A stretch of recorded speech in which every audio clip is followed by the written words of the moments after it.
You need academic sources of information for your paper, but aren't really sure where to go to find them.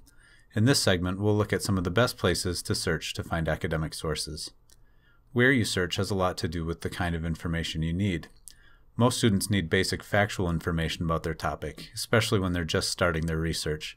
Things like explanations of key concepts and terms, the background and history of an issue, and so forth. The resources that provide this sort of information are called reference sources. It's easy to find reference sources through the library's website. You can either use the main search box and limit your results to reference entries along the left side, or you can search further down the library's homepage and search one of the suggested general reference databases. In either case, your results will contain articles like the one on your screen that you might use to get a general explanation of the major concepts and issues related to genetically modified food, if that was your topic, for example. General facts and concepts are a great starting place, but for most research projects you'll also need more in-depth information, especially on the parts of your topic that you're going to focus on. Books and ebooks provide this in-depth information. To find books through Bethel's libraries, it's helpful to think of them as being in one of three places. There are those in Bethel's own libraries, those that are in our partner libraries or our system of libraries, which is called CLIC, or those in libraries outside of our local system, so libraries across the state or even the rest of the U.S. The main library search box is called CLIC Search since it searches both Bethel and our partner libraries, or the other CLIC libraries in our system.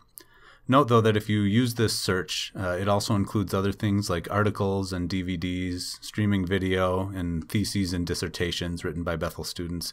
So if you're looking for books and ebooks specifically, be sure to narrow your results using the limiters along the left side. When you find a book that looks relevant to your topic, click on it to see more information about it, like where it's located, whether or not it's checked in, how to access it online if it's an ebook, or how to request it if it's a book at one of our partner libraries. Don't forget to log in to see request information if you weren't already logged in when you started the search. Books that you request from partner libraries usually take about a day to arrive, and you'll get an email when it's ready for you to pick up. If we don't have something you're looking for in our system, you can also use the Books button just below the Click Search box on the main library website.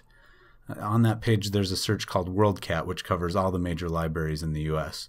You can request that things you find there be sent to Bethel too, although it takes a little bit longer than things that you find within our system.